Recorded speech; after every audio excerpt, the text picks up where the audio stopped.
আমন্ত্রণ সবাইকে ইসলামী ব্যাংক উন্নয়নে বাংলাদেশ অনুষ্ঠানে। সঙ্গে আছে আমি সৈয়দ আশিক রহমান। আজ আমাদের আলোচনার বিষয় পোল্ট্রি খাতের সুরক্ষা। আর এই বিষয়ে আলোচনার জন্য আজ আর টিভির স্টুডিওতে আছেন প্রাণী সম্পদ অধিদপ্তরের পরিচালক উৎপাদন doctor A B M. Khaleduzzaman, Bangladesh poultry industries অ্যাসোসিয়েশনের ইসি মেম্বার কৃষিবিদ অঞ্জন মজুমদার এবং অনলাইনে যুক্ত আছেন বাংলাদেশ কৃষি বিশ্ববিদ্যালয়ের পোল্ট্রি সায়েন্স বিভাগের অধ্যাপক ডক্টর মোহাম্মদ বজলুর রহমান মোল্লা। দর্শক, করোনা মহামারীর প্রভাবে বিপুল সংখ্যক পোল্ট্রি খামার বন্ধ হয়ে গেছে দেশে। এর অভিঘাত কাটিয়ে উঠতে না উঠতেই চলতি বছরের অস্বাভাবিক গরম এবং সাম্প্রতিক বন্যায় ক্ষতিগ্রস্ত হয়েছেন বিপুল সংখ্যক ক্ষুদ্র খামারি। খাত সংশ্লিষ্টরা বলছেন, গত কয়েক বছর প্রায় 60,000 ক্ষুদ্র খামার বন্ধ হয়ে গেছে। এতে সর্বশান্ত হয়ে বেকার হয়ে পড়েছেন বিপুল সংখ্যক উদ্যোক্তা। দেশে প্রতিদিন 4.5 কোটি থেকে 5 কোটি ডিম উৎপাদন হচ্ছে, যা অভ্যন্তরীণ চাহিদার সঙ্গে সঙ্গতিপূর্ণ। কিন্তু পোল্ট্রি ফিড ও একদিনের বাচ্চার উচ্চ মূল্যের পাশাপাশি সিন্ডিকেটের কারণে দেশে মুরগির মাংস এবং ডিমের উৎপাদন ব্যয় তুলনামূলক অনেক বেশি, যার প্রভাব পড়ছে বাজারে। তথ্য বলছে, প্রাণী সম্পদ অধিদপ্তর ব্রয়লার বাচ্চার দাম 53 টাকা এবং লেয়ার বাচ্চার দাম 57 টাকা বেঁধে দিলেও ডিলাররা বিক্রি করছেন 80 থেকে 100 টাকায়। বাজারে প্রতি কেজি ব্রয়লার মুরগি বিক্রি হচ্ছে 170 থেকে 190 টাকায়। প্রতি ডজন ডিমের দাম 160 থেকে 165 টাকায়। বিশেষজ্ঞরা বলছেন, দেশের দরিদ্র জনগোষ্ঠীর প্রোটিনের অন্যতম উৎস ব্রয়লার মুরগি ও ডিম। এই দুটি পণ্যের দাম বেড়ে যাওয়ায় নিম্ন আয়ের সাধারণ মানুষরা যেমন ভোগান্তিতে পড়েছেন, তেমনি ঝুঁকিতে পড়েছে তাদের পুষ্টি ব্যবস্থাপনা। এদিকে ফিডের প্রয়োজনীয় উপাদান সামগ্রীর দাম বিশ্ববাজারে ব্যাপক হারে কমলেও বাংলাদেশের বাজারে তার প্রভাব নেই। এমন বাস্তবতায় ক্ষুদ্র খামারিদের সুরক্ষা এবং দেশি ব্রয়লার মুরগি ও ডিমের মতো পোলট্রি পণ্যের দাম সহনীয় পর্যায়ে রাখতে করণীয় নিয়ে আজ আমরা আলোচনা করব ইসলামী ব্যাংক উন্নয়নে বাংলাদেশ অনুষ্ঠানে। আলোচনা আপনাদের সবাইকে স্বাগত জানাচ্ছি। জনাব অঞ্জন মজুমদার, সম্প্রতি বন্যা আর তার আগে অস্বাভাবিক গরমের কারণে দেশের পোলট্রি খাতে আসলে কি ধরনের অভিঘাত পড়েছে, কি ধরনের সমস্যার সৃষ্টি হয়েছে? ধন্যবাদ আপনাকে। আপনি একেবারেই একটা জরুরি প্রশ্নের অবতারণা করেছেন। বাংলাদেশে পোলট্রি ইন্ডাস্ট্রির যে গ্রোথটি, সেটি ছিল 2019 সালে প্রায় আমরা 2 কোটি প্লাস আমরা ডেউল চিক উৎপাদন করতাম, সেটা হচ্ছে ব্রয়লার সোনালি মিলি। কিন্তু করোনার পরবর্তীকালীন সময়ে আমাদের আস্তে আস্তে আমাদের এই মার্কেটে এবং উৎপাদন প্রক্রিয়ার পুরোপুরি একটা ছন্দপতন শুরু হয়। সেটা কমতে কমতে আমরা শেষ পর্যন্ত আমাদের প্রতি সপ্তাহে আমাদের ব্রয়লার বাচ্চার প্রোডাকশনটা চলে আসে 1,50,00,000 এবং সোনালি মুরগির উৎপাদনটা, বাচ্চার উৎপাদনটা অ্যাকর্ডিংলি কমে আসে। তো আমাদের ইন্ডাস্ট্রিতে আমরা কিন্তু একটা কথা বলি যে প্রায় 60,000 প্রান্তিক পর্যায়ের যে আমরা যাদেরকে জেনারেল খামারি বলি, জেনারেল খামারির বিষয়টা আমি একটু এক্সপ্লেনেশনে নিয়ে আসি। আমাদের এখানে পোলট্রির উৎপাদন প্রক্রিয়াতে 2টা স্টেক হোল্ডার আছে, 2 ধরনের স্টেক হোল্ডার। একটি হচ্ছে ইন্টিগ্রেটেড প্রোডাকশন সিস্টেম, যাদের কাছে বাচ্চা আছে, খাদ্য আছে, তারা আবার মুরগি বা ডিমের মুরগি বা মাংসের মুরগি পালন করে। ওনাদেরটা হচ্ছে ইন্টিগ্রেটেড বা সমন্বিত উৎপাদন ব্যবস্থা। আরেকটা ব্যবস্থা হচ্ছে general poultry production. General poultry প্রোডাকশনটা হচ্ছে আপনার সেখানে বড় খামারিও আছে, ছোট খামারি, মাঝারো খামারি আছে। ওনারা অ্যাকচুয়ালি সাপ্লাই চেনের একটা খণ্ডিত অংশ নিয়ে তারা কাজ করে। সেটি হচ্ছে তারা বাচ্চা কিনে, খাদ্য কিনে তারা মুরগি পালন করে ডিমের জন্য অথবা ব্রয়লারের জন্য। এখানে স্টেক হোল্ডারদের যে স্টেপগুলো আছে, প্রত্যেকে একজনের উপরে খুবই ডিপেন্ডেন্ট। কেন? কারণ এদিকে বাচ্চার দাম যদি কম না হয়, ওইদিকে চূড়ান্ত আমাদের এন্ড প্রোডাক্ট, ভোক্তার জন্য ইউজের যে প্রোডাক্টটা মুরগি বা ডিম, সেটার দামটা বেড়ে যায়। আমরা মাঝখানে কিন্তু অনেকগুলো স্টেক হোল্ডার আছে, আমরা এটা নিয়ে কাজ করেছি লাস্ট 5 ইয়ার্সে। 2029 থেকে 2023 পর্যন্ত প্রতিদিনের র ডাটাগুলো আমার কাছে আছে, যে পোলট্রি ঘন অঞ্চলে বিভিন্ন ডিম মুরগির যে ফার্ম গেট প্রাইসের র ডাটার ব্যাংকটা আমার কাছে আছে, এটা আমার কালেকশানে আছে। তো সেখানে ইম্পর্টেন্ট জায়গাটা হচ্ছে যে আমরা এই যে দেশের একটা চেঞ্জ হলো, যে গণ একটা আকাঙ্ক্ষা তৈরি হলো, যে আমরা মনে করতেছি যে প্রত্যেকটা জায়গাতে কিন্তু একটা চমৎকার উইন উইন পরিবেশ তৈরি হবে। কারণ আমরা যারা ভোক্তা, আমরা যারা খামারি আছি, খামারির পক্ষে যারা আছি, উৎপাদন করি, খামারি তার নিজের জন্য উৎপাদন করে না, উৎপাদন করে ভোক্তার জন্য। আমি খামারি যদি নিজের জন্য উৎপাদন করতো, সে 10টা ডিম উৎপাদন করতো। জি, ধন্যবাদ আপনাকে। অধ্যাপক ডক্টর বজলুর রহমান, দেশের সম্ভাবনাময় এবং কর্মসংস্থান সৃষ্টিকারী একটি খাত ছিল পোলট্রি খাত, কিন্তু এই খাতটিকে এখন একটি অস্থিতিশীল খাত হিসেবে দেখা হচ্ছে। এই খাতের সম্ভাবনা এবং বর্তমান পরিস্থিতি নিয়ে আপনার বিশ্লেষণ শুনতে চাই, যেখানে আমাদের খাদ্য পুষ্টির অত্যন্ত গুরুত্বপূর্ণ একটি খাত এটি। আপনার বিশ্লেষণ। ধন্যবাদ আপনাকে। আসলে এটা অনস্বীকার্য যে বাংলাদেশ, শুধু বাংলাদেশ নয় সারা বিশ্বব্যাপী উন্নত মানের প্রাণীজ আমিষের প্রধান উৎস হচ্ছে পোল্ট্রি জাত মাংস এবং ডিম। এবং আমাদের দেশে ডেভেলপমেন্টের সাথে সাথে আমাদের দেশেও 90-এর দশকের পর থেকে এটা একটা মেজর অংশ হিসেবে কিন্তু কাজ করছে। এবং শুধু এটা আমিষের উৎস হিসেবে নয়, অসংখ্য মানুষের কর্মসংস্থান সৃষ্টি এবং ইন্ডাস্ট্রি ডেভেলপমেন্টে ব্যাপক ভূমিকা রয়েছে। কিন্তু সমস্যা হচ্ছে যে আমাদের দেশে যে পোল্ট্রি শিল্পটা যেভাবে ডেভেলপ হয়েছিল, এখন একটা কিন্তু পর্যায়ে চলে আসছে, আসার পরে কিন্তু একটা স্ট্যাগন্যান্ট অবস্থায় চলে আসছে আর কি। মানে এটা উৎপাদনের প্লেটু বলতে পারি আমরা আর কি। তো এখন যেটা বাংলাদেশে যে সমস্যার কথা আমরা বলতেছি, এটা হচ্ছে আমদানি নির্ভরতা। ইভেন আমাদের যে জেনোটাইপ, এই যে ছোট গ্রামের খামারেও কিন্তু এই উন্নত জেনোটাইপই পালন করে, যেটা বড় কোম্পানির মাধ্যমে বাংলাদেশে আসতেছে। এই জেনোটাইপ থেকে শুরু করে সবকিছু যখন ইম্পোর্ট হচ্ছে, আন্তর্জাতিক বাজারে যখন দামের অস্থিরতা হচ্ছে, সেটা কিন্তু সরাসরি বাংলাদেশের প্রেক্ষাপটে আক্রান্ত হচ্ছে। আর একটা হচ্ছে খামারের দক্ষতা। আমাদের ইন্ডাস্ট্রি যেভাবে উন্নত জেনোটাইপ আসছে, কিন্তু খামারিদের দক্ষতা কিন্তু সেভাবে বাড়েনি।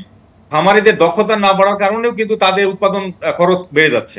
এখানে বিশেষ করে এখন আমাদের দেশে দেখেন জলবায়ু পরিবর্তন ব্যাপক আকারে হয়েছে। গরমে আমরা যে বিদেশি জেনোটাইপ গুলো আনি, গরমে কিন্তু আমাদের দেশে কাজ করতে ঠিক মতো খামারিরা কিন্তু সেখানে সাফার করতেছে। গ্রীষ্মকালে যে এই বিদেশি মুরগিগুলো যখন আমরা পালন করছে, তখন তাদের জন্য টেম্পারেচার কিন্তু সহ্য করতে পারছে না, মর্টালিটি অনেক বেড়ে যাচ্ছে, আলটিমেটলি তার উৎপাদন খরচ বেড়ে যাচ্ছে। এই জিনিসগুলোকে অ্যাড্রেস করতে হবে আমাদের। অ্যাড্রেস না করলে এই ইন্ডাস্ট্রি সাফার করবে। আর দ্বিতীয়ত হচ্ছে যে এখানে যেহেতু ইন্ডাস্ট্রিয়াল রিভলিউশন হচ্ছে পোল্ট্রিতে, এই জন্য হয়তো বড় খামারি কমে যাচ্ছে, ছোট খামারি কমে যাচ্ছে, কিন্তু বড় খামারিরা কিন্তু তাদের উৎপাদন ক্ষমতা বেশি বাড়াচ্ছে। তো এখন ছোট খামারিদের বাড়ানোর জন্য ছোট খামার যেহেতু এটা হচ্ছে যে মানে অনেকগুলো স্টেপের সাথে সমন্বিত, যেমন প্যারেন্টস তো ছোট খামারি করতে পারে না, তো ওনাদের ডিপেন্ডেন্সি বেড়ে যায়। এই জন্য প্রধান যে বাচ্চা এবং খাদ্যের দাম, এটাকে নিয়ন্ত্রণ রাখার অবশ্যই একটা কৌশল ডেভেলপ করতে হবে। সেই কৌশল ডেভেলপ করলেই, যেহেতু আমার ব্যক্তিগত ওপিনিয়ন হচ্ছে যে আমাদের ইন্ডাস্ট্রি এখন যে অবস্থায় আছে, আমাদের নিজস্ব জেনোটাইপ ডেভেলপমেন্ট এবং বিশেষ করে ভুট্টা এবং হচ্ছে এই সয়াবিন মিল, বাংলাদেশে কিন্তু এখনো অনেক উৎপাদন, এবং এটাকে এগ্রিকালচার যেটা ক্রপে এই অংশটা বাড়াতে হবে। এবং বিশেষ করে স্টোরেজ ফ্যাসিলিটি, ভুট্টা বাংলাদেশে যে পরিমাণ উৎপাদন হয়, প্রপার স্টোরিং এও হচ্ছে না কিন্তু। এবং এটাকে যদি বাড়ানো যায়, ভুট্টা এবং সয়াবিন মিল যদি বাংলাদেশে এই ক্ষেত্রে উৎপাদন বাড়ানো যায়, তাহলে কিন্তু আমরা আমদানি নির্ভরতা কমবে। এখন আমরা যেটাই বলি না কেন, আমরা আমদানি করবো আর দাম কমাতে বলবো, এটা কিন্তু মানে হবে না। আরেকটা হচ্ছে যে খামারের যারা উৎপাদন, তাদের দিকেও দেখতে হবে। দেখেন যে আমি মনে করি যে অন্যান্য, আমরা যদি কম্পারেটিভ তুলনামূলক চিন্তা করি, যে অন্যান্য খাদ্যের তুলনায় এখনো আজকে বাজারে আপনি স্টাডি করে দেখেন যে ডিম এবং মাংসের দাম তুলনামূলক কম। আপনার কাছে আমি পরে আবার আসবো। ডাক্তার খালেদুজ্জামান, প্রাণী সম্পদ অধিদপ্তর থেকে ব্রয়লার এবং লেয়ার বাচ্চার দাম বেঁধে দেওয়া হলো, কিন্তু ডিলাররা বিক্রি করতে তার চেয়ে অনেক বেশি দামে। আমাদের মনে হয় যেন কোনো নিয়ন্ত্রণই যেন তাদের উপর নাই। আসলে সমস্যাটা কি? ধন্যবাদ আপনাকে। আসলে আপনি জানেন যে ব্রয়লার অথবা সবকিছুর জন্য আমরা ইতিমধ্যে জেনেছি যে বাচ্চার দাম এবং ফিডের দামটাই মেইনলি রেসপন্সিবল আর কি। তো বাচ্চার দামটা আমরা বেঁধে দেওয়ার জন্য যেটা করেছি, প্রাণী সম্পদ অধিদপ্তর, আমাদের মৎস্য প্রাণী সম্পদ মন্ত্রণালয়ের নির্দেশক্রমে আমরা একটা কৌশলপত্র ডেভেলপ করেছি। এই কৌশলপত্রের বেসিসটা ছিল যে যেগুলো ব্রিডার ফার্ম আছে, টপ লিডিং ব্রিডার ফার্মস, তাদের ক্যাপাসিটি অ্যাসেসমেন্ট করা এবং সারা বছরব্যাপী আমার বাচ্চার যে ডিমান্ড, এটা কিন্তু আবার ওঠানামা করে, তাই না, বিভিন্ন সিজনে ওঠানামা করে, সেইটাকে অ্যানালাইসিস করে কোন মাসে কোন সপ্তাহে কতটা বাচ্চা হবে তার একটা কৌশল আমরা ডেভেলপ করেছি। এবং সে অনুযায়ী আমরা কিন্তু মে থেকে অলমোস্ট আগস্ট পর্যন্ত আমাদের একটা ভালো ছিল। এখন ব্রয়লার বাচ্চার দামটা কিন্তু কম আছে। তো আমরা যেটা বেঁধে দিছি, এটা যে যারা মিডিয়ার কথা আসছে যে 90-100 টাকা, সেটা যেমন খুব বেশি সময়ের জন্য হয় না, আবার এরকম কম দামটাও কিন্তু অনেক দিন থাকে, যে 20 টাকা 25 টাকা।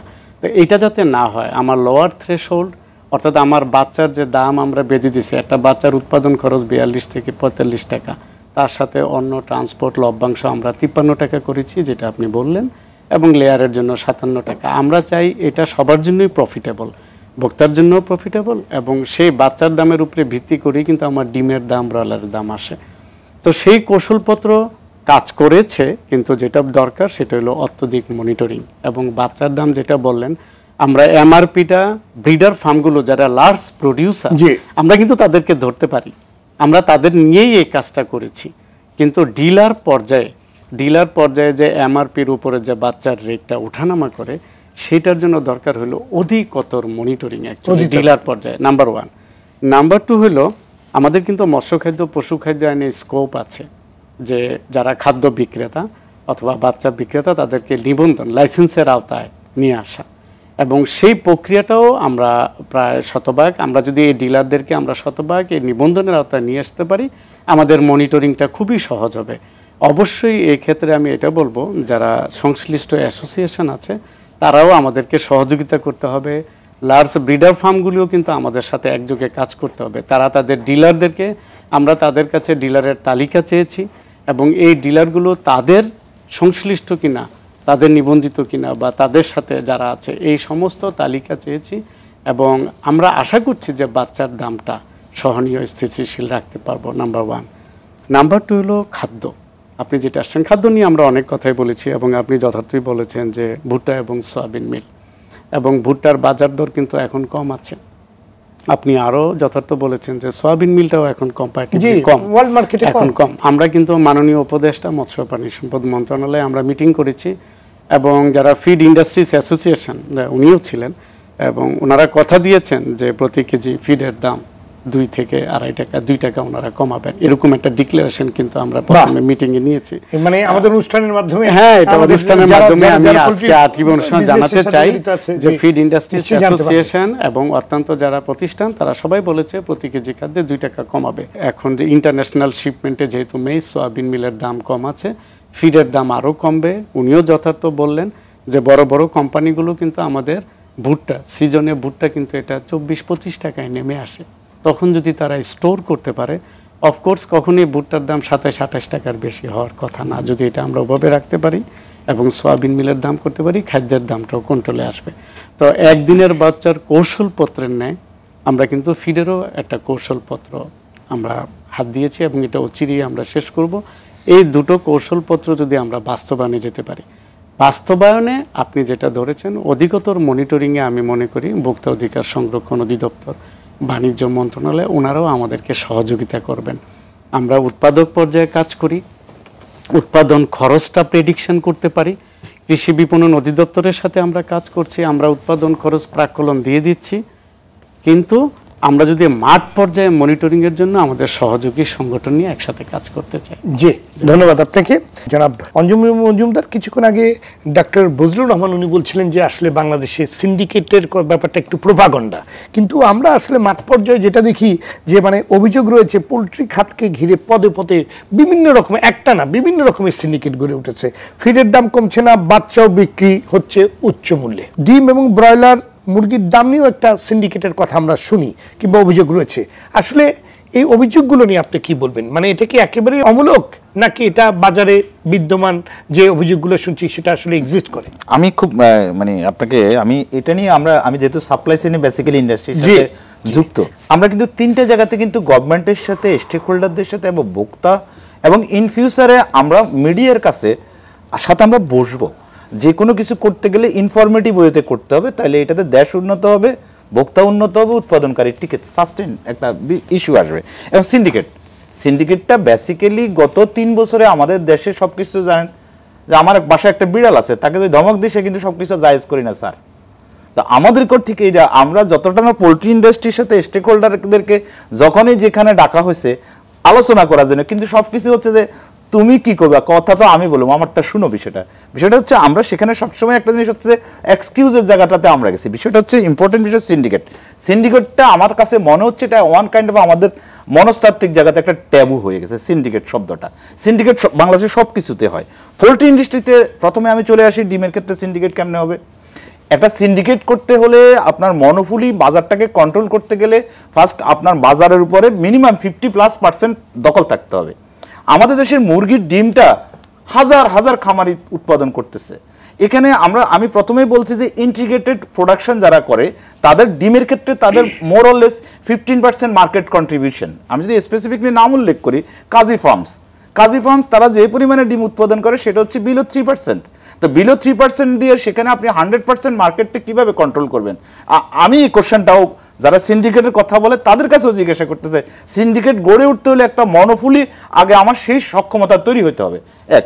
এখন আসেন যে সিন্ডিকেটটা কোথায় হয়? সিন্ডিকেটটা খুব বড় মাপের হয় না। আমাদের পর্যবেক্ষণে যেটা বলতে পারি আমরা সেটা হচ্ছে যে ওরা জানে যারা ডিমের সাথে ব্যবসার সাথে যুক্ত যারা ফরওয়ার্ড সাপ্লাই চেইনে যারা আছে, আমরা একটা পর্যবেক্ষণ আমাদের কাছে আছে, আমরা খামার থেকে ডিম ভোক্তার এন্ডে আসা পর্যন্ত 4 বার হাত বদল হয়। প্রতি হাত বদলে তাদের যে ক্ষতি হয়, পরিবহন খরচ, ডিম ভেঙে যায়, সব কিছু মিলে কিন্তু শেষে গিয়ে ফার্ম গেট থেকে 1 টাকা 60 পয়সা থেকে 1 টাকা 65 পয়সা আপনার ভ্যালু অ্যাড হয় টোটাল।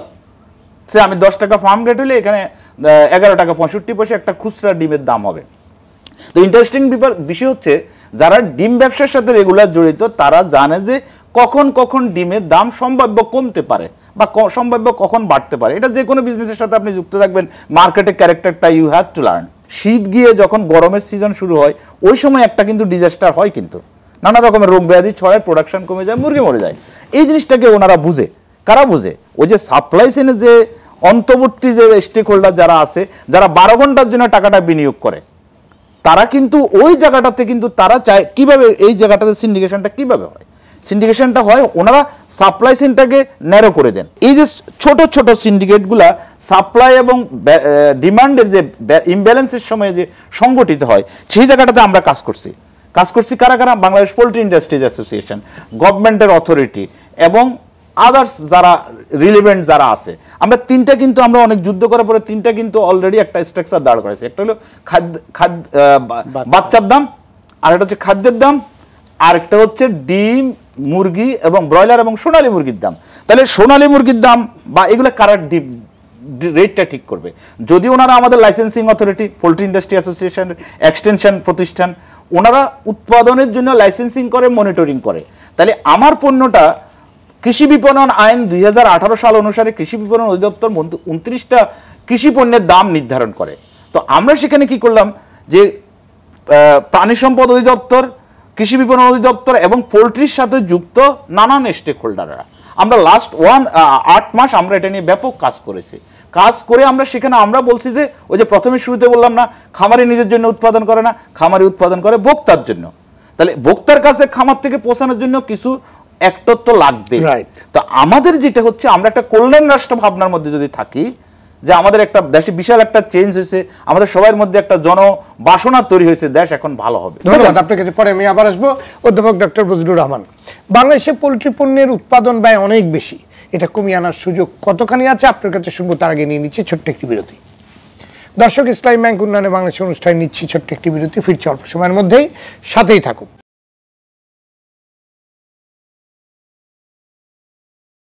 দর্শক, বিরতির পর আবার স্বাগত ইসলামী ব্যাংক উন্নয়নে বাংলাদেশ অনুষ্ঠানে। সঙ্গে আছি আমি সৈয়দ আশিক রহমান।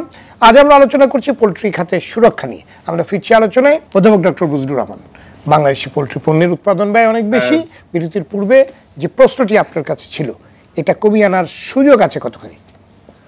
Thank you. আমি শুরুতেই বলেছিলাম যে আমাদের যে লং ভ্যালু চেইন কিভাবে, এটা কিন্তু আমি ব্যাখ্যা করিনি। আমি আমার ধন্যবাদ আমাকে সুযোগ দেওয়ার জন্য। আসলে আপনি যদি ভালো করে যদি আমরা লক্ষ্য করি, আমরা যারা গবেষণা করি বা যারা স্টেক হোল্ডার আছে, সবাই যারা উৎপাদনের সাথে ওতপ্রোতভাবে জড়িত আছে, তারা জানে। ধরেন যে আমাদের ডাইরেক্টর উৎপাদন উনি বললেন যে খাদ্যের দাম 2 টাকা কমাবো। আমি একটু একটা প্র্যাকটিক্যাল উদাহরণ দিয়ে বলতেছি। খাদ্যের দাম 2 টাকা কমালে প্রোডাকশনে মাত্র 4 টাকা কমবে আর কি। কিরকম দেখেন, যে আমরা জানি 1 কেজি ব্রয়লার মুরগি উৎপাদন করতে 1 কেজি 400 গ্রাম মতো খাবার লাগে। তো সেখানে ধরেন 2 টাকা যদি খাদ্যের দাম কমে, তাহলে 1 কেজি মুরগিতে 4 টাকা কমবে আর কি, সর্বোচ্চ। তার বেশি কিন্তু কমবে না। কিন্তু আমি আপনাকে একটা উদাহরণ দিতে বলি, একটা বগুড়াতে একটা মুরগির গাড়ি ঢাকাতে আসবে। এখানে আসার পথে 2-3 জায়গায় যখন চাঁদা ধরা হয়, এটা ধরা হয়, বিভিন্ন ধরনের আইন প্রয়োগকারী সংস্থারা যখন টাকা দাবি করে, তখন কিন্তু পার কেজিতে কত টাকা উঠে যায়। ডিমের ব্রেকেজ হলে তার চেয়ে কিন্তু অনেক বেশি বেড়ে যায়। এই যে কারণগুলো এবং হাত বদলের ফলে, এটা অঞ্জন দা অলরেডি বলেছে যে হাত বদলে যদি আমাদের যদি স্টেকটা কমাতে পারতাম। উদাহরণস্বরূপ ময়মনসিংহে একটা মুরগি যদি 150 টাকা কেজি বিক্রি হয় একটা ফার্ম গেটে, এই মুরগিটা ঢাকাতে নিয়ে গেলে সেই মুরগির দাম হয়ে যাচ্ছে 180 টাকা। তার মানে 30 টাকা এখানে ডিফারেন্স সৃষ্টি হচ্ছে শুধু ট্রান্সপোর্টেশনের এই জায়গাতে। এই জন্য আমি মনে করি যে উৎপাদন যথেষ্ট ইফিসিয়েন্টলি হচ্ছে। আমি এজ এ বিজ্ঞানী শিক্ষক হিসেবে কথা বলতে পারি যে এখানে খুব বেশি ফিডের দাম কমানোর সাথে সাথে কিন্তু লিনিয়ারলি হয়তো কমবে, কিন্তু আপনি যদি এই যে ভোলাটাইজেশন, দামের যে ভোলাটাইজেশন হচ্ছে, এটা হচ্ছে কিন্তু উৎপাদন যখন খামারের হাত থেকে যাওয়ার পর থেকে হচ্ছে। এই জায়গাতে অবশ্যই আমাদের কাজ করার ব্যাপার আছে। সরকারের এখানে ব্যাপক কাজ করার জায়গা আছে। জি, ধন্যবাদ আপনাকে জনাব খালেদুজ্জামান। খামারির কাছ থেকে ভোক্তার হাতে ডিম পৌঁছাতে অন্তত 4-5 হাত বদল হচ্ছে। ঘাটে ঘাটে পয়সা দিতে হচ্ছে। আমরা যেটা নিয়ে এত বছর কথা বলছি, এটার কোনো সমাধান হচ্ছে না কেন?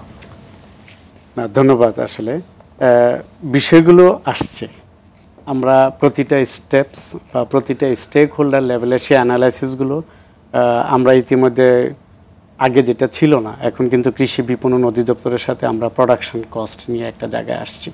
এটা আমরা একটা সফটওয়্যারই ডেভেলপ করেছি, যেখানে বাচ্চার মূল্য খাদ্যের মধ্যে দিলে উৎপাদন খরচটা ওকে, এটা আমরা মানুষকে জানাতে পারবো, নাম্বার 1। নাম্বার 2, কিছু কিছু কাজ হচ্ছে, বড় বড় কোম্পানিগুলো কিন্তু ভুট্টা স্টোর করে। আমাদের অধ্যাপক মহোদয় কিন্তু বললেন যে স্টোরেজ ফেসিলিটি, পেরিশেবল প্রোডাক্ট, সেই ক্ষেত্রে কিন্তু বড় কোম্পানিগুলো যারা প্রায় 70% ধরেন মার্কেট লিডার, তারা কিন্তু তাদের স্টোরেজ ফেসিলিটি ভুট্টা সাইলোতে রাখতে পারে। এটা গেল একটা সাইড। হ্যাঁ, আমরা অনেক দিন ধরে কথা বলছি যে মার্কেট স্ট্রাকচারটা যদি চেঞ্জ করা যায়, ফেজ আউট সিস্টেমে, আমরা লাইভ ব্রয়লারে না যায় যদি আমরা ড্রেসড ব্রয়লারে যেতে পারতাম, অথবা ব্রয়লারকে আমরা স্টোরেজ করে রাখতে পারতাম, তাহলে সেই জায়গাটায় কিন্তু আপনার এই ভ্যালু চেনে বিভিন্ন স্টেকের একটা দৌরাত্ম্যটা কমে যেত। আমরা এই ফেজ আউট মার্কেট সিস্টেম নিয়ে, এটাও নিয়ে আমরা কথা বলছি, কিন্তু এটার জন্য একটা বড় ইনভেস্টমেন্টের দরকার। আমাদের live stock and dairy development প্রকল্প, তারা কিছু কাজ করেছে কিভাবে মার্কেট স্ট্রাকচারটা, ইনফ্রাস্ট্রাকচারে ডেভেলপ করা যায়। আমরা কিন্তু এখন ভেরি মাচ গুড কোঅর্ডিনেশন, আমাদের যে আন্তঃমন্ত্রণালয় সভাগুলো হয়, এটাও কিন্তু একটা অগ্রগতি আপনাকে বলতে হবে, যে আমরা এখন বিজেপি, স্বরাষ্ট্র মন্ত্রণালয়, বাণিজ্য মন্ত্রণালয়, একসময় তো আমাদের মৎস্য পানি সম্পদ মন্ত্রণালয়ের সাথে এখন আমরা অ্যাগ্রো প্রসেসিংয়ে, যেটা আমাদের অঞ্জন মহোদয় বললেন যে lot of value chain, supply chain. So supply chain যখন আপনি প্রতিটা জায়গায় ধরতে যাবেন, তখন প্রত্যেক জায়গার জন্য রেসপন্সিবল ডিপার্টমেন্টগুলোকে সমন্বয় করে কাজ করতে হবে। এবং দেয়ার আর সাম অ্যাচিভমেন্ট, আমিও ধরেন আমার তো হয়ে গেল আপনার সাথে পরিচয়, বা 20 ইয়ার্স আমি ডিএলএসে আছি, আমি বলবো কোঅর্ডিনেশন, সমন্বয়ের জায়গাটা কিন্তু অনেক বৃদ্ধি পেয়েছে। চলতি বছরের অস্বাভাবিক গরম এবং সাম্প্রতিক বন্যার কারণে বিশেষ করে দক্ষিণ পূর্বাঞ্চলে বিপুল সংখ্যক খামারি ক্ষতিগ্রস্ত হয়েছে। এই খামারিদের সুরক্ষায় কি কোনো উদ্যোগ আপনারা নিয়েছেন? চমৎকার, ইতিমধ্যে আমরা একটা অ্যাসেসমেন্ট করে ফেলেছি। বন্যার পর আমাদের প্রায় 40,000-এর মতো গবাদি পশু এবং প্রায় 30 লক্ষের মতো হাঁস মুরগি এগুলো মারা গেছে, 17,000-এর মতো ছাগল ভেড়া মারা গেছে। শুধু মৃত্যুজনিত ক্ষয়ক্ষতি আমাদের অ্যাসেসমেন্টে 328 কোটি টাকার উপরে, 328 কোটি টাকা। আর টোটাল ক্ষয়ক্ষতি অবকাঠামো সহ খাদ্য, আমাদের ফোডার ফিল্ড সব মিলিয়ে আমরা 490 টাকা, আমাদের মন্ত্রণালয়ের মাননীয় উপদেষ্টা বলছেন এটা হয়তো আরও বৃদ্ধি পাবে ইন ফিউচার। তো সেই কারণে ইতিমধ্যেই মাননীয় উপদেষ্টা আমাদের একটা তহবিল কিভাবে করা যায়, আমরা কিন্তু একটা স্বল্পমেয়াদী এবং দীর্ঘমেয়াদী কিভাবে খামারিদের অবকাঠামো পুনর্গঠন করা যায়, তার জন্য কিভাবে লোনের ব্যবস্থা করা যায়, তারপরে খামারিদেরকে বাচ্চা সরবরাহ করা যায়। আমাদের সরকারি খামারগুলো থেকে এই 12টা জেলা এবং 72টা উপজেলায় তাদেরকে প্রায়োরিটি বেসিস বাচ্চা প্রদান করা, এবং এটা নিয়ে আমরা স্টেক হোল্ডার সাথে বসবো। জরুরি ওষুধ এবং টিকা, ইতিমধ্যে কিন্তু আপনি জানেন আমাদের প্রায় 20,000 গবাদি পশুকে আমরা চিকিৎসা এবং টিকা, এবং 2 লক্ষের উপরে হাঁস মুরগিকে চিকিৎসা টিকা প্রদান করা হয়েছে। আরও আমরা এটা যাতে বাড়ানো যায়, এবং কিভাবে বাচ্চা, ছাগল ভেড়া সরবরাহ করে খামারিদেরকে করা যায়, ইতিমধ্যে মাননীয় উপদেষ্টা আমাদের দিক নির্দেশনা দিয়ে দিয়েছেন। বাংলাদেশ ব্যাংকের সাথে কথা হয়েছে এবং সর্বমহলে, এবং গভর্নমেন্টের কাছ থেকে প্রণোদনা, প্রশিক্ষণ, যাতে আমাদের এই খামারিদের আর ড্রপডাউনটা না হয়, খামারি ধ্বংস না হয়, তাদেরকে পুনর্গঠন করা। এটাও কিন্তু একটা দেখেন এই ক্লাইমেটিক একটা ফল, সবাই এগিয়ে আসছে, ইনশাআল্লাহ আমরা এটা কাটিয়ে উঠবো। ধন্যবাদ মঞ্জুর মজুমদার। দেশের সাধারণ খামারিরা আসলে কি ধরনের সংকটে রয়েছে এবং এর প্রভাব কি, এবং তাদের সুরক্ষা আসলে কি ধরনের উদ্যোগ নেওয়ার সুযোগ রয়েছে? যেহেতু আপনারা অ্যাসোসিয়েশনের সাথে জড়িত, আপনারা গবেষণা করেন, আপনারা সব রকম তদারকি করেন, খোঁজ খবর রাখেন, আপনার কাছে কি মনে হয় যে তাদের সুরক্ষা আসলে কি কি উদ্যোগ নেওয়ার সুযোগ রয়েছে? ধন্যবাদ। একেবারে আমি আপনার কথার আসার আগে আমি একটা ছোট্ট একটা কনক্লুশন করি একটা বিষয়ের, সেটা হচ্ছে যে আমাদের ভোক্তা এবং সরকার এবং আপনারা যারা মিডিয়া, সবাইকে আমরা একটা জায়গায় আশ্বস্ত করতে চাই যে আমরা অলরেডি কিছু ফ্রেমওয়ার্ক তৈরি করছি। বাচ্চার দাম, খাদ্যর দাম, ডিম, মুরগি, সোনালির দাম, আমরা একটা ফ্রেমওয়ার্ক তৈরি করছি। আপনারা এটার সুফল পাইতে থাকবেন। যে ওই যে ফেনোমেননগুলো যে তৈরি হয়, গুজবগুলো যে তৈরি হয়, আমরা গুজবের মুখে ছাই দিয়ে আমরা এগুলা খুব সহসা 1 মাসের মধ্যে এগুলো বন্ধ হয়ে যাবে। একজন ভোক্তাও জানবে যে প্রকৃত উৎপাদন খরচ কত। তাহলে প্রকৃত ভোক্তা যখন উৎপাদন খরচটা জেনে যাবে ভোক্তা, মানে কিভাবে ভোক্তারা সুবিধা পাবে? মানে সেটা হচ্ছে যে টেম্পারিং গুলা যে করা হয় 3rd 4th 5th হ্যান্ডে, এবং সেখানে কিন্তু আপনাকে ম্যাক্সিমাম লেভেলটাও বেঁধে দেওয়া হবে। কারণ আপনি উৎপাদন ব্যবস্থাটাকে যদি আপনি কন্ট্রোল করতে চান, দুইটা মেথডে যে কোনো একটা ফলো করতে হবে। একটা হচ্ছে যে আপনার উন্মুক্ত মার্কেট, যেটা হচ্ছে সাপ্লাই ডিমান্ডে ঠিক করবে মার্কেটের ক্যারেক্টার, আরেকটা হচ্ছে নিয়ন্ত্রিত। যেহেতু আমরা থার্ড ওয়ার্ল্ডের কান্ট্রি, আমাদের এখানে কিছু নিয়ন্ত্রণের দরকার আছে, কিছু ছাড় দেওয়ার দরকার আছে। যদি ছাড় না দেন উদ্যোক্তা উন্নয়ন হবে না। তো আমার যেটা ব্যক্তিগত পর্যবেক্ষণ, আশা করি আমাদের ডক্টর সাহেব পরিচালক মহোদয় কিন্তু এটাতে একমত হবেন, আমরা কিন্তু কাজ করতে গিয়ে দেখছি যে পোলট্রির টোটাল অপারেশনের সাথে সরকারের প্রায় 17টা মন্ত্রণালয় অথবা অধিদপ্তর যুক্ত আছে। প্রবলেমটা হচ্ছে যে প্রত্যেকটা মন্ত্রণালয় এবং প্রত্যেকটা অধিদপ্তর যার যার সেফগার্ড তৈরি করে কথা বলে, আর সেখানে অলওয়েজ আমরা যেটাকে বলি কমিউনিকেশন নয়েজ। একটা মেসেজ যদি 5 হাত বদলে ঘটনাটা পুরো উল্টা করে শোনা যায়। তো আমরা সব এই মুহূর্তে আপনাদের মাধ্যমে আমরা স্ট্রংলি দাবি করব বাংলাদেশে একটা জাতীয় পোলট্রি ডেভেলপমেন্ট গঠন করা হোক। সেখানে অবশ্যই আমাদের সংশ্লিষ্ট সকল মন্ত্রণালয় এবং অধিদপ্তরের প্রতিনিধিরা থাকবে। এই জায়গাতে যদি আমরা এগুলোকে আরো সুন্দরভাবে গোছালোভাবে ইনফরমেটিভ ওয়েতে কাজ করতে পারি। আমরা লাস্ট মিটিংটা করছিলাম মনে হয় যে মাননীয় অর্থ বাণিজ্য উপদেষ্টা মহোদয়ের সাথে, এবং he is very much positive regarding the poultry. ধন্যবাদ অধ্যাপক ডক্টর বজলুর রহমান। পোলট্রি খাতকে একটি টেকসই খাত হিসেবে গড়ে তুলতে আপনার পরামর্শ কি? যেটা হচ্ছে যে আমি শুরুতে একটা কথা বলেছিলাম যে আমাদের খাদ্য উৎপাদন কিন্তু হাইলি একটা বায়োলজিক্যাল কমপ্লেক্স সিস্টেম। এই কমপ্লেক্স সিস্টেমে কমপ্লেক্স ইস্যু আছে, এটাকে সায়েন্টিফিক্যালি হ্যান্ডেল করতে হবে। এই জন্য অলরেডি কথা আসছে, আমরা অলরেডি সরকারকে অনেক সময় আমরা বলেছি বিভিন্ন সময় লিখিত আকারে বিভিন্ন ভাবে, যে যেহেতু পোলট্রি একটা আমাদের খুবই গুরুত্বপূর্ণ, শুধু উন্নত মানের খাদ্য সাপ্লাই দেওয়া না, আর্থসামাজিক কর্মসংস্থান সৃষ্টি, কিন্তু এই জায়গার জন্য এখন স্পেশালাইজ সেক্টর দরকার। এই জন্য পোলট্রি ডেভেলপমেন্ট বোর্ড বা এই ধরনের স্পেশালাইজড নিয়ে এই ধরনের কাজ করতে হবে। ইন এডিশন হচ্ছে যে আন্তঃ মন্ত্রণালয় যে সমস্যাগুলো আছে, খাদ্য ইম্পোর্ট করা বা এগুলোর সময় অনেক ধরনের জটিলতা হয়, এগুলো যাতে কমে আসে, এই জন্য যদি একটা বোর্ডের আওতা আনা যায়, সেটা কিন্তু মানে এটা সহজ হবে। আর দ্বিতীয়ত হচ্ছে যে আমাদের দেশীয়, আমি মনে করি স্বল্প মেয়াদী এবং দীর্ঘ মেয়াদী পরিকল্পনা লাগবে। স্বল্প মেয়াদী পরিকল্পনার মধ্যে বিশেষ করে বাজার ব্যবস্থার যে লুফল গুলো আছে, এগুলো আমরা সবাই জানি, এক্সপার্টরা সবাই জানে, এটা ওয়েল নন। কিন্তু এটা কে করবে?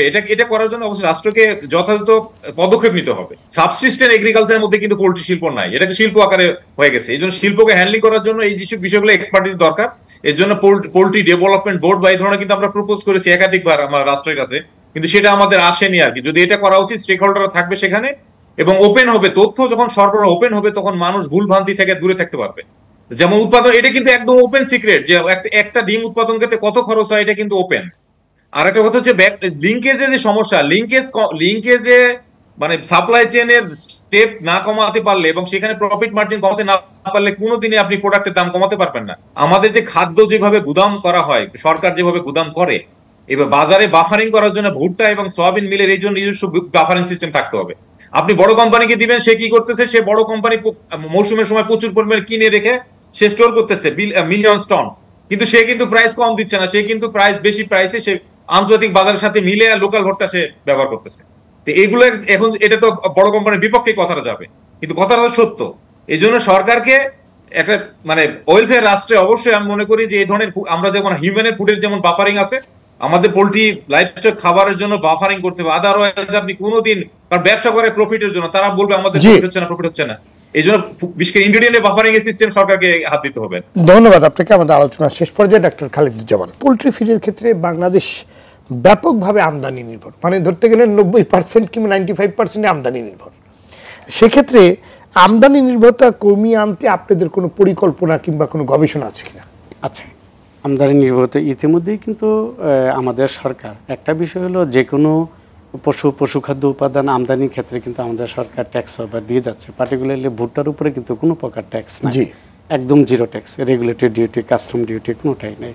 সয়াবিন মিলের উপর অলমোস্ট এআইটিটা নিয়ে কথা হচ্ছে, সেটা উঠাইলে জিরো ট্যাক্স। এসটিডি ওকে, এসটিডিটা কিছুটা আছে, সেটা নিয়ে আমরা কথা বলছি। আমার মনে হচ্ছে আমি আজকে এটা একটা মিটিং এ না ঠিক আছে, এটা নিয়েও আমরা চিন্তা করছি। এটা গেল আমদানিকৃত পশুখাদ্য। আপনি যথার্থই বলেছেন, ডিপার্টমেন্ট অফ ল্যান্ডের সাথেও আমরা কথা বলছি। যে সমস্ত চর এলাকাগুলো আছে, আপনারা নোয়াখালী চরে কিন্তু সয়াবিন হয়। তা একটা জায়গায় যেটা বলি যে ভুট্টা কিন্তু আমাদের যেটা রিকোয়ারমেন্ট তার 60% আমাদের লোকালি অ্যাভেলেবেল, 40% বাইরে থেকে আনতে হয়। কিন্তু সয়াবিন মিলের ক্ষেত্রে উল্টা, যে বাইরে থেকে আনতে হয় অধিকাংশটা। তো সেই ক্ষেত্রে আমরা ডিপার্টমেন্ট অফ এগ্রিকালচার এক্সটেনশন এবং ডিপার্টমেন্ট ল্যান্ডের সাথেও কথা বলছি কিভাবে চর জমিগুলিকে খামারিদের লিজে দেওয়া যায়, as well as department of agriculture এক্সটেনশনকে আমরা কথা বলছি সরকারি তত্ত্বাবধানে হলেও যেন আপনার এই চরগুলো আমাদের দখল হয়ে যাচ্ছে, যে যার মতো দখল করছে, তার নিজের ব্যক্তিগত কাজে লাগাচ্ছে, কিংবা কেউ পতিত ফেলে রাখছে, দখল করে সেই জায়গাগুলি যদি আমরা খামারিদেরকে একটা বন্দোবস্ত করতে পারি, যে যারা পোল্ট্রি খামারি বা ডেইরি খামারি তাদেরকে আমরা ভুট্টার জন্য জমিগুলো বন্দোবস্ত করলে দারুণভাবে কাজে লাগাতে, এই নিয়ে আমরা কাজ করছি। আরেকটা হলো যে আমাদের কিন্তু পোল্ট্রি পলিসিটা, national poultry development policy amendment হয়েছে, সেভাবে কিভাবে যারা বৃহৎ খামারি তাদের কন্ট্রাক্ট ফার্মার তাদের ক্ষেত্রে যেমন নীতিমালা বা আউটলাইন, অন দ্য আদার প্রান্তিক খামারি আমাদের একটা বড় ইস্যু আপনি যেটা বলছেন, তাদের প্রোটেকশনের ব্যবস্থা, কতগুলো কথা ভালোভাবে আসছে, ওগুলো আমি রিপিট করছি না। স্টোরেজ ফেসিলিটি তো দরকার আছে, বাফারিংয়ের একটা কথা আছে। আমাদের সরকারি পোলট্রি ফার্মগুলি কিন্তু সোনালি যেটা জানেন আর কি, আমরা একদিনের বাচ্চা দেই, এটাও একটা বড় অংশ, সপ্তাহে 55 থেকে 60 লাখ বাচ্চা হয়। তো as a buffering agent government কিন্তু এই ক্যাপাসিটিটা আমরা বাড়াইতে পারি। আমরা আমাদের এই পোলট্রি ফার্মগুলোর এই ইনফ্রাস্ট্রাকচার ফেসিলিটি বেরিয়ে আমাদের যে টোটাল সপ্তাহে যে বাচ্চার ডিমান্ড তার 5 to 10% গভর্নমেন্ট যদি বাফারিং হিসাবে নিজে প্রডিউস করার ক্যাপাসিটিটা আমরা তৈরি করতে পারি, that will influence on the market. প্রত্যেকটা জায়গায় তথ্যটা যদি আমরা ডিফাইন করে আমরা পাবলিশ করতে পারি, এটা অনেক দূরে এগিয়েছি, আমরা অনেক দূরে এগিয়েছি, ইনশাআল্লাহ কোঅর্ডিনেশন আমরা কাজ করতে পারব। ধন্যবাদ আপনাদের সবাইকে আজকে আলোচনায় যোগ দেওয়ার জন্য। দর্শক, দেশের পুষ্টি চাহিদা পূরণের পাশাপাশি কর্মসংস্থান সৃষ্টিতে গুরুত্বপূর্ণ ভূমিকা রাখছে পোলট্রি খাত। ফলে নানান কারণে এই খাতে যে ঝুঁকি তৈরি হচ্ছে তার সমাধান করতে না পারলে পুষ্টি ব্যবস্থাপনায় যেমন সংকট সৃষ্টি হবে, তেমনি ব্যাহত হবে কর্মসংস্থান। আজকে আলোচকরা যেমনটি বলবার চেষ্টা করেছেন, পরিবহন চাঁদাবাজির কারণে মুরগির মাংস ও ডিমের দাম বেড়ে যাচ্ছে। দাম কমাতে শক্ত হাতে চাঁদাবাজি বন্ধ করতে হবে। সাপ্লাই চেইনে যে দুর্বলতা রয়েছে তা দূর করতে হবে। বহু হাত বদলের সংস্কৃতি দূর করতে হবে, ধাপগুলো কমাতে হবে। পোলট্রি খাতের বিপুল সম্ভাবনা কাজে লাগাতে স্বল্প দীর্ঘমেয়াদী পরিকল্পনা গ্রহণ করতে হবে। গবাদি পশুর খাদ্যের ক্ষেত্রে যে ব্যাপক আমদানি নির্ভরতা রয়েছে তা দূর করতে গবেষণালব্ধ উদ্যোগ নিতে হবে। স্টোরেজ সুবিধা তৈরি করতে হবে। দর্শক, আজ পর্যন্তই। আগামী সপ্তাহে আবারও ফিরে আসবো। সে পর্যন্ত সবাই ভালো থাকুন, সুস্থ থাকুন। সঙ্গে থাকার জন্য ধন্যবাদ।